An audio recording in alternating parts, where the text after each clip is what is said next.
Sementara itu, pemirsa, tiket kereta api tujuan Tanjung Karang Palembang atau sebaliknya habis terjual di stasiun kereta api Martapura menjelang libur Natal dan Tahun Baru.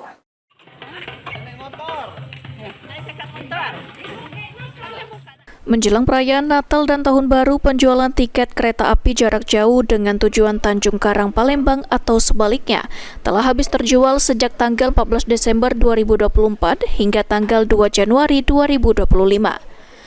Pemesanan tiket kereta api jarak jauh dapat dilakukan 45 hari sebelum keberangkatan, sedangkan untuk pemesanan tiket kereta api jarak dekat dapat dilakukan 7 hari sebelum keberangkatan.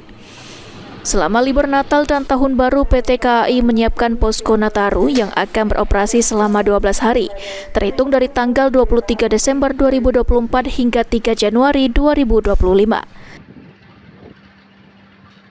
Untuk tiket kereta api Ekspres Raja Basa, tujuan Kertapati Tanjung Karang Kertapati itu sudah habis sampai dengan tanggal 31 Desember 2024.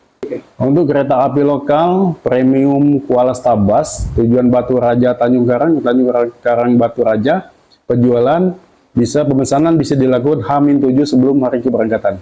Untuk kereta jarak jauh masih tersedia setelah masa angkutan Nataru, diperkirakan tanggal 2 itu masih baru tersedia untuk tanggal 2 Januari.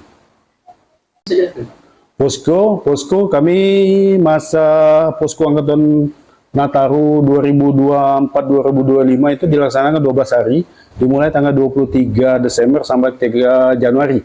3 Januari di mana insan KAI untuk masa angkutan Nataru, masa posko ini standby siap melayani penumpang yang akan mudik selama angkutan Nataru. Dengan didirikannya posko Nataru, PT KAI berupaya memastikan kelancaran operasional, perjalanan kereta api, serta pelayanan terhadap penumpang baik di stasiun maupun di dalam perjalanan berjalan dengan baik. Elvandri Jafriyadi, PAL TV.